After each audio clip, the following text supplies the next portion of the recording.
Olá pessoal, bom dia, boa tarde, boa noite ou boa madrugada para você que nos escuta. Seja muito bem-vinda e muito bem-vindo a mais uma edição do RH para você Cast, edição de número 211. Sim, são 5 anos já produzindo esse nosso podcast, falando e trazendo todos os assuntos mais importantes, mais relevantes para você que trabalha com gestão de pessoas. Portanto, se você é RH, ama recursos humanos, está estudando RH na faculdade, já atua em RH há muitas décadas, há muito tempo, fica à vontade, sinta-se em casa. Esta, de fato, é a nossa casa e a nossa comunidade. Por falar em comunidade, já deixo aqui o recado, ou na verdade o convite, para você se conectar com a gente, fazer parte da nossa comunidade. Estou falando, é claro, de você seguir a gente ou se conectar com a nossa marca, com o RH para você, no Instagram, no Facebook, no LinkedIn. Aliás, no LinkedIn, a gente juntando a company page do RH para você, mais o nosso grupo de discussão, a gente já soma lá mais de 270 mil profissionais de recursos humanos trocando ideias e insights todos os dias por lá. Portanto, fique à vontade para fazer parte desse nosso clubinho, que já não é mais um clubinho, já é um clubão, na verdade. E claro, também, se você quiser se conectar comigo, Daniel Consani, que além de apresentar esse podcast, também sou CEO do Grupo Top RH, fique à vontade. Eu adoro quando os nossos ouvintes, a nossa audiência, busca conexão lá no LinkedIn, porque além de ser muito rico, porque eu conheço muita gente diferente, também dali saem muitas ideias de pautas.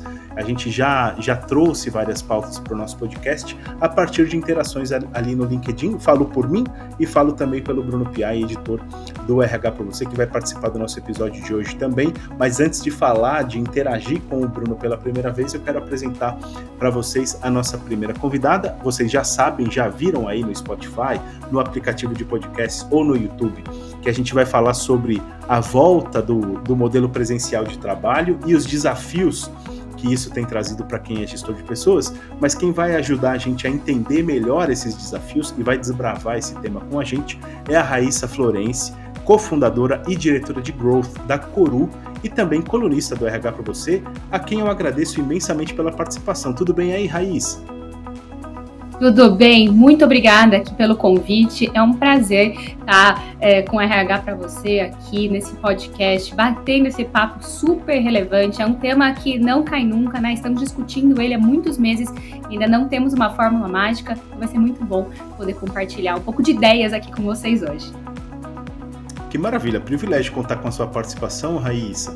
E como eu já tinha adiantado, participa do nosso episódio de hoje também o Bruno Piai, editor do RH para você. Tudo bem, Bruninho?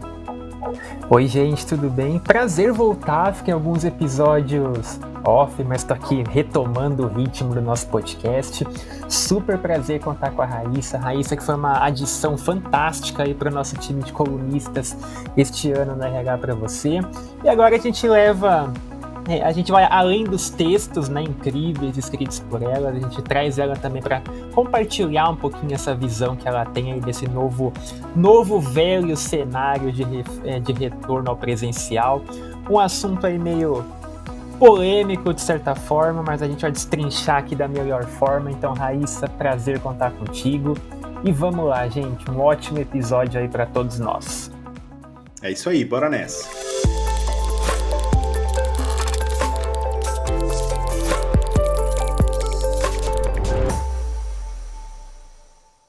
É isso aí, o Bruninho já falou que o tema é polêmico, mas ele não é só polêmico, né? Ele de fato meio que tem dividido as organizações. Já tem muita gente que assim, team escritório e team home office, aquela coisa bem torcidas, digamos assim.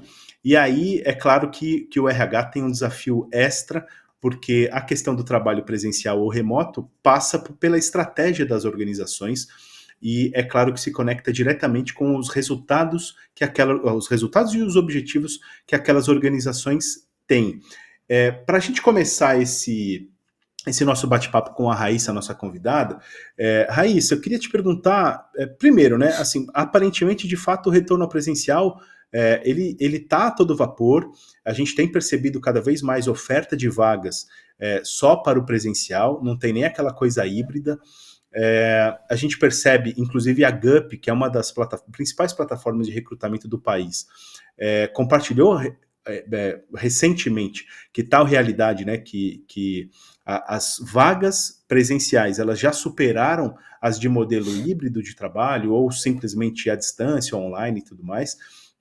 E nesse sentido, isso tudo passa por uma readaptação, tem passado, né, por uma readaptação importante, mas é óbvio que isso tem um alto custo para as empresas, principalmente para aquelas que precisam buscar os melhores talentos no seu segmento, e alguns desses melhores talentos estão resistentes à volta presencial ou se acostumaram muito bem ao modelo híbrido ou online.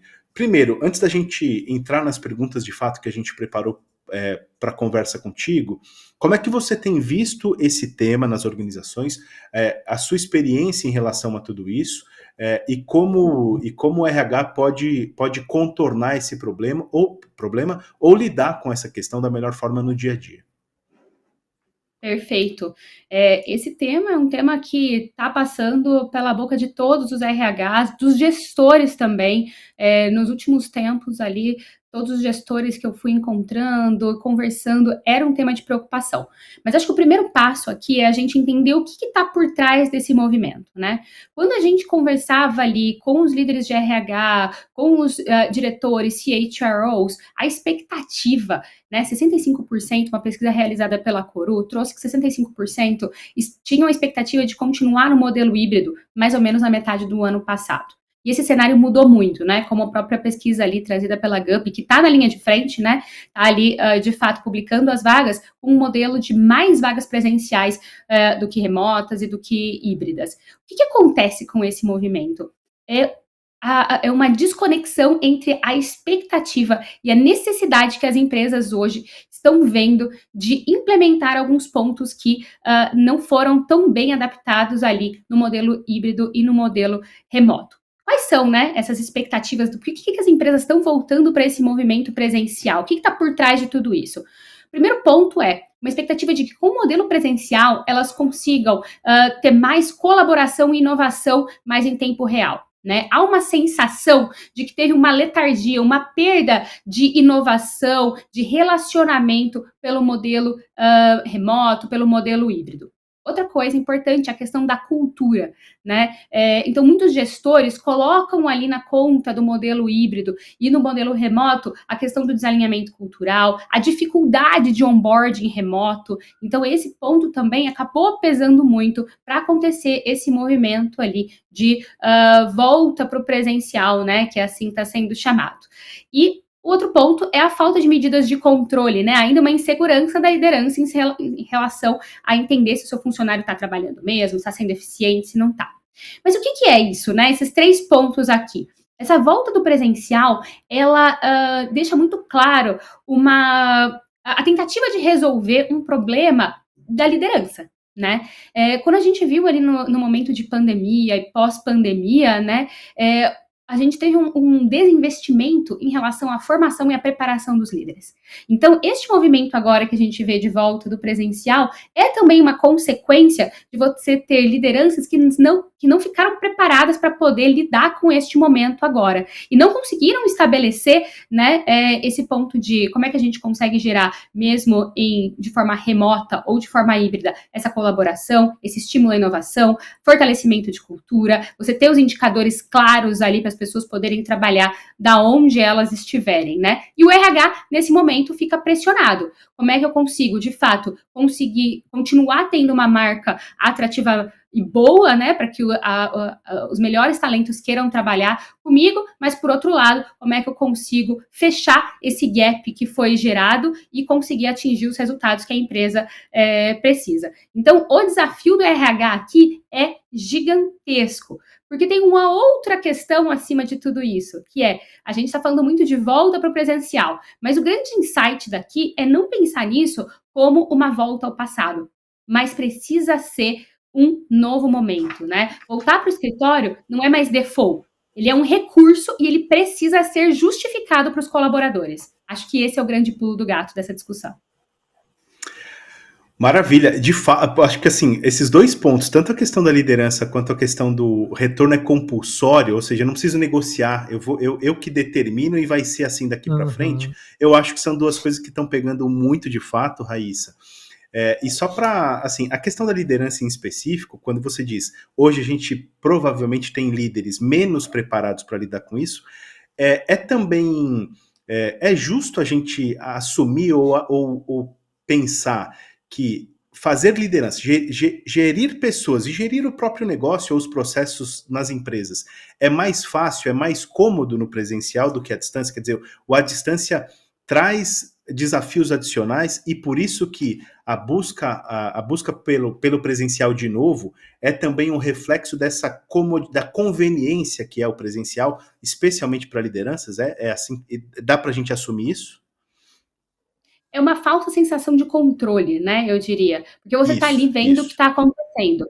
Obviamente que você está ouvindo o que está acontecendo, você consegue interagir com mais rapidez do que uma ligação que está acontecendo remotamente e você não está participando. Então você tem essa falsa sensação de controle, porque as coisas estão acontecendo ali, você consegue tomar decisões mais rápidas, né. Mas isso acaba mascarando uma falta de processos por trás, né. Como que você consegue, de fato, dar autonomia para o seu time, para que a conversa que acontece em paralelo, você não tenha que ouvir ela para intervir, porque essas pessoas já estão guiadas e orientadas da maneira correta para elas tomarem a melhor Uhum. decisão.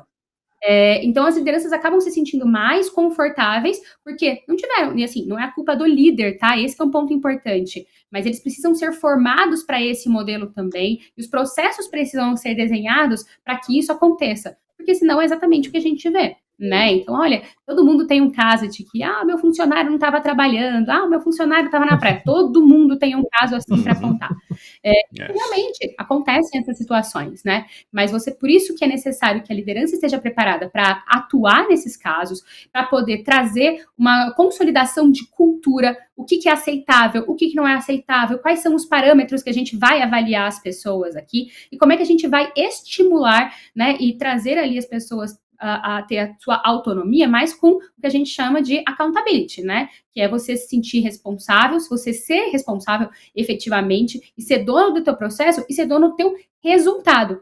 Mas na ansiedade do resultado não vir, a gente ignora o processo ali no meio. E é este ponto que não está muito bem construído e que acaba gerando esse vazio. Então, a falta do preparo das lideranças, né, que foi preparado ali no momento de pandemia, onde aconteceu um grande desinvestimento em preparo de liderança, faz com que hoje essa insegurança aconteça e que a gente tenha esse movimento de volta para o presencial, que acaba sendo até mais oneroso para as empresas. Então, é um ciclo Uhum. que ele vai se retroalimentando. Perfeito. Bruninho? Raíssa, você foi falando das eventuais justificativas, né, para o retorno ao presencial. Essa questão do despreparo das lideranças, o ponto da cultura organizacional impactada, a necessidade por controle. Então, a gente tem alguns argumentos que eles vão por uma linha mais negativa. Então, a gente está falando de um retorno para corrigir problemas e não um retorno estratégico, de fato.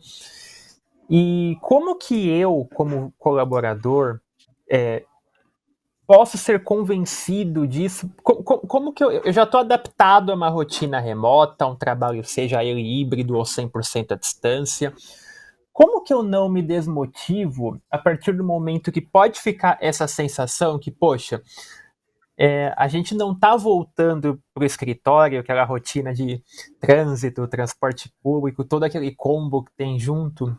A gente não está voltando para isso por conta da estratégia, do crescimento da empresa, por mudanças. A gente está retomando para isso porque a minha empresa está fracassando em algum ponto e eu tenho que pagar o pato.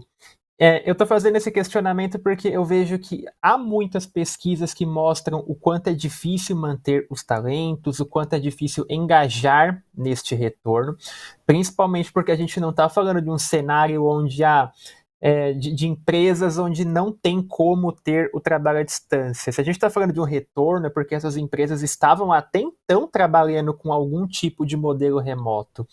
Então, como que eu não me desengajo nesse sentido? Aquela coisa de, poxa, mas você que tem o problema e agora está sobrando para mim, sabe? Como um colaborador olhando para um gestor. Como que a gente equilibra essa dinâmica para que as pessoas, de fato, não se sintam frustradas com essa volta? super desafiador, né, Bruno? Eu acho que aqui o grande pulo do gato é como é que a gente consegue construir uma narrativa engajadora para essas pessoas, né? Então, conseguir atrair o que faz, de fato, elas olharem isso como uma oportunidade, né? E entenderem que também há pontos positivos da volta para o presencial. E aqui eu acho que tem uma atuação muito importante do RH junto com a liderança, né? Construindo alguns pilares. E acho que a coisa mais importante aqui, para começar, é ter uma narrativa muito clara, né? Então, explicar o porquê do retorno, né? Não como uma ferramenta de controle, mas como um potencializador da conexão. Então, como que você vai conseguir gerar essa potência de conexão? Então, um exemplo disso é, estamos voltando aqui para poder facilitar as mentorias e trocas criativas. Mas qual que é o ponto? Se você não gerar esses ambientes de conexão, vai cair né, vai cair no ostracismo, vai falar, não, isso não aconteceu, eles falaram que era para gerar conexão, mas eu passo das 9 às 18 horas sentado no meu computador fazendo call remoto. Eu venho para o escritório para falar no computador com alguém. Então, fazer essa narrativa clara, mas criar esses espaços é fundamental, porque aí as pessoas começam a ver, de fato, conexão, começam a ver valor naquele momento em que elas estão passando no escritório. Uma outra oportunidade, né, uma outra sugestão aqui é criar um modelo de cocriação, né, no qual, assim, cada time consiga criar e adaptar pela tua realidade. Porque a gente sabe, por exemplo, os times de tecnologia operam de uma maneira, os times comerciais de outra maneira, os times de design de outra maneira. Então, a gente conseguir cocriar diferentes modelos dentro do mesmo modelo e não tentar encaixotar tudo com o mesmo padrão, vai auxiliar muito, né? Porque se você ficar tentando replicar um modelo para todo mundo, o círculo não vai conseguir encaixar no triângulo ali e vai gerar uma esquizofrenia e um desconforto, né? E aqui várias ferramentas, né? Pesquisa interna, fazer alguns pilotos progressivos ali, pessoas que são formadoras de opinião para poder montar comitês, isso ajuda muito. Um terceiro pilar, que é um pilar fundamental, é a questão do redesenho do espaço. O que está acontecendo? As empresas estão chamando para o presencial e as pessoas não cabem no escritório. Isso está acontecendo muito, né? Porque o escritório reduziu, eles devolveram algumas plantas e as pessoas não cabem. Então fica aquela disputa por sala, aquela disputa por mesa, as pessoas não conseguem ter uma qualidade boa de trabalho e acaba gerando uma experiência ruim, né? Então, redesenhar esse espaço, garantir que as pessoas, quando chegarem, vão conseguir interagir da melhor maneira, ter mesas coletivas, salas ali que elas vão poder fazer as trocas necessárias, eventos para que hajam esses momentos, né, de conexão e tudo mais, isso é super importante. Senão, vai gerar um espaço super lotado e que as pessoas não vão conseguir produzir, e a produtividade vai acabar sendo impactada, né? E acho que fechando tudo isso, é a questão das pessoas, de fato, verem os momentos que elas estão passando ali com mais valor, né? Ter reunião mais estratégica, fazer treinamentos presenciais, em que a troca, em que estar com outras pessoas faz sentido, benchmarks entre áreas, estimular este tipo de ação para que, de fato, ocorra a troca e que as pessoas saiam do seu mundinho ali do computador, do que elas poderiam executar só no computador, para, de fato, explorar o ambiente. Então, o que fez as pessoas lá atrás irem, né, e gostarem muito do remoto é a autonomia, o equilíbrio, né, conseguir trabalhar mais focado. E agora a gente precisa criar essa proposta de valor para esse presencial. Então, o que de fato impacta nas pessoas e o que elas estão sentindo falta que a gente vai agregar de valor? Aí sim você consegue se conectar com esse colaborador, mostrar para ele a necessidade e a beleza do outro lado também. Raíssa, uma questão que eu acho que permanece é na interação do RH ou do líder da área de gestão de pessoas da empresa com a alta liderança. Porque me parece que muito do movimento de volta aos escritórios parte muito de uma pressão da alta liderança das empresas. Ou do corpo diretivo em geral, ou dos outros líderes, né, dos pares dos RHs, digamos assim. E aí, o que eu estou entendendo, e algo com o qual eu concordo muito, é que o argumento ou a narrativa para a eventual volta em definitivo para o escritório, para o presencial e tudo mais, ela tem que ser de uma qualidade muito maior do que é assim que eu quero, né? Do comando e controle. Não, é assim, eu estou desconfiado que as pessoas não estão produzindo, não estão trabalhando, e eu quero tê-las embaixo dos meus olhos ali, embaixo do meu nariz, para que eu possa, de fato, ter certeza de que o trabalho vai sair, vai acontecer e tudo mais. Então, assim, a narrativa ou o argumento tem que ser melhor do que isso. Agora, me parece também que é uma negociação que o RH precisa fazer internamente com as outras lideranças da companhia ou até mesmo com a alta gestão.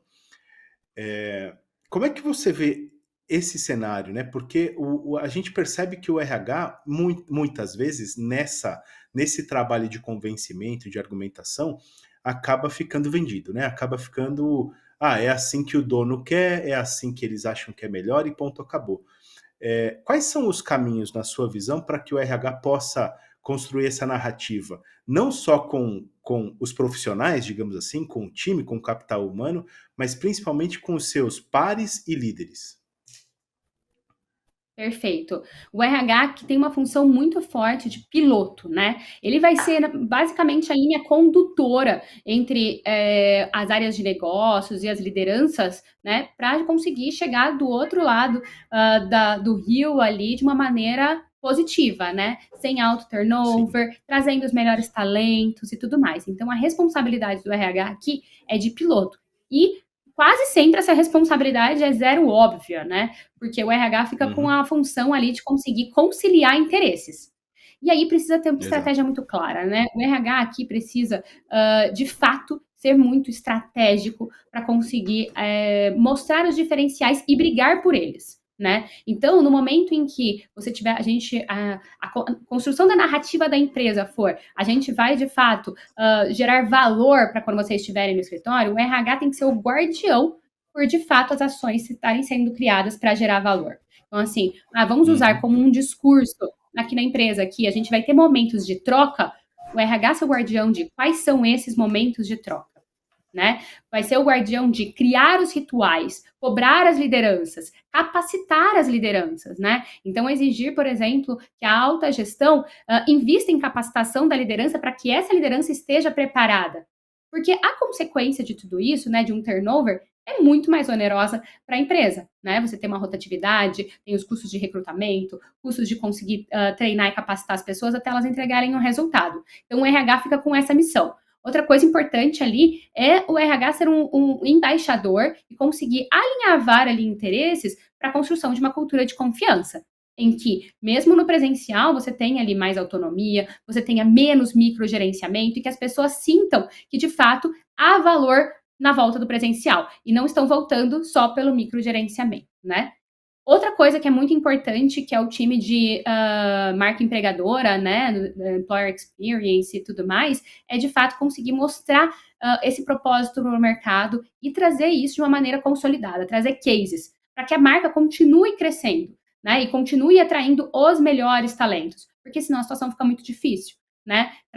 Você tem ainda um turnover que vai acontecer, sua marca empregadora não está atrativa. Então o RH também tem essa missão nada fácil ali, para conseguir consolidar dentro desse contexto, né? E a parte de dados e de tecnologia, né? Hoje se fala muito de dados ali para as áreas de negócio, mas o RH é uma das áreas mais estratégicas para conseguir ter os dados das pessoas e conseguir ter o coração da empresa ali pulsando. Então, o RH conseguir usar analytics, conseguir mapear o clima, o desempenho, para prever ali um pouco da retenção, para poder entender aonde estão os gatilhos que ele consegue apertar para essa experiência ser a melhor possível, também é super importante. E é isso que que esse novo momento desafia o RH e faz com que o RH precise estar mais preparado para conseguir, de fato, estar na estratégia, ser o piloto e fazer com que esse movimento seja um movimento positivo e não um movimento negativo. E que as pessoas não falem, né, só, eu tenho que voltar para o escritório porque me obrigaram. Não, estou indo para o escritório porque isso vai me agregar valor, porque eu vou me desenvolver, porque eu vou me conectar com as pessoas e o resultado chega como consequência aí, né? Ô, Raíssa, e quando a gente está falando então desse retorno ao escritório dentro desse cenário, eu não estou aqui bancando o advogado contra o presencial, nada disso, mas nessa dinâmica do RH, o retorno ao presencial dentro desse cenário que a gente estava comentando, principalmente da capacitação de lideranças, de preparar os líderes para diferentes modelos, diferentes dinâmicas, Não é uma queda de braço que, de certa forma, o RH já sai perdendo? O que eu quero dizer? Se nessa estrutura remota a gente está identificando esses problemas de uma liderança que não está suficientemente capacitada para conseguir exercer sua função à distância, uma cultura que não se conversa, então a gente entende que não é só uma questão de conexão, é uma questão talvez também de comunicação que não está funcionando. Então a gente tem o retorno ao escritório como, entre aspas, uma solução para esses problemas, mas eu fico imaginando que não é bem uma solução, é você varrer o problema para baixo do tapete, porque você ainda... Eu não consigo imaginar que agora saiu do presencial, saiu do remoto, voltou para o presencial, então aquele líder que não conseguia liderar à distância, agora ele já tem todas as ferramentas na mão, vai se transformar como um líder. E se eu não estava capacitando ele dentro daquele cenário, o que me convence que ele vai ser capacitado agora dentro desse velho cenário retomando? Então, como que o RH promove, de fato, uma mudança, um convencimento, uma argumentação ali, que fale, tudo bem, a gente está voltando para o presencial. Só que tem muita coisa a ser feita além disso. A gente volta, mas se a gente não fizer isso, o presencial vai ser mais um problema do que a suposta solução que a gente está pensando que vai ser. Exatamente, Bruno, você está corretíssimo, né? Acho que esse é o grande ponto do negócio. Na verdade, assim, existem outros pontos por trás da volta para o escritório, né? E trazer isso à tona já traz um poder de argumentação importante para o RH. Né? E o RH é quase que desleal ali a comparação, porque o time de negócios tem muitos dados, geralmente, né? Muitos painéis e tudo mais, e na maior parte dos casos o RH não tem tantas informações assim. E aí, quando vai trazer o quantitativo, né, para o CFO definir, para o CEO definir, ele acaba saindo em desvantagem e acaba sofrendo ali os efeitos e tudo mais. Então, o ponto importante aqui é, de fato, conseguir trazer o máximo de informação e de dados para apoiar na tomada de decisão e deixar claro quais são os pontos que precisam ser trabalhados, senão a volta para o escritório vai gerar um X impacto. Então, trazer isso e trazer de volta para a racionalidade, né, essa linha de construção de aonde estamos indo, a decisão que estamos tomando, quais os possíveis impactos e o que precisamos fazer para, de fato, poder ter atitudes que são estruturantes e não conjunturantes, né? Então, simplesmente colocar uma quick message no escritório para as pessoas ficarem mais felizes. Formar a liderança para que as pessoas queiram ficar, né? Um dado muito relevante é que 72% das pessoas nos últimos 2 anos, né, na pesquisa que a gente fez, saíram por conta das suas lideranças, né? Mas o turnover da liderança é muito baixo. Apenas 18% das lideranças pediram demissão. Então, assim, as lideranças que fazem com que as pessoas saiam, elas continuam nas empresas. Então, Permanece. se o trabalho não for feito, as lideranças, não adianta. Escritório é recurso, computador é recurso, o sistema que você usa é recurso. Né? Não é isso que vai fazer o seu negócio ir do 0 ao 100. O que vai fazer o seu negócio ir do 0 ao 100 são as pessoas que estão no piloto dele. Uau, fantástico, Raíssa. Muito bom conversar com você. Eu quero agradecer a sua participação, desejar muito sucesso para você, viu? Muito obrigada. Eu que agradeço aqui o espaço, excelente bate-papo e contem sempre comigo aí. É um prazer participar de mais essa iniciativa da RH para você. Que maravilha. Bruninho, obrigado por ter participado do nosso podcast de hoje também, viu? Muito obrigado, gente. Papo muito legal. Tenho certeza que todo mundo que acompanhou até agora curtiu bastante. Raíssa, de novo, que prazer te conhecer, poder beber um pouquinho aí de todo o conhecimento que você trouxe para nós. Faço esse reforço, né, para o nosso ouvinte, para conferir a coluna da Raíssa no RH para você, tá muito bacana. E de novo foi um enorme prazer contar com você hoje por aqui.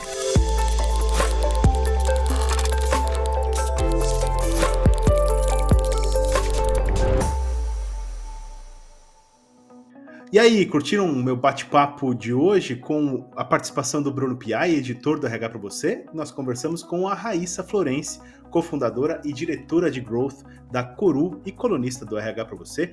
Falamos sobre a volta ao presencial, né? Se dá para voltar ao presencial sem perder os talentos, sem necessariamente, né, perder os talentos.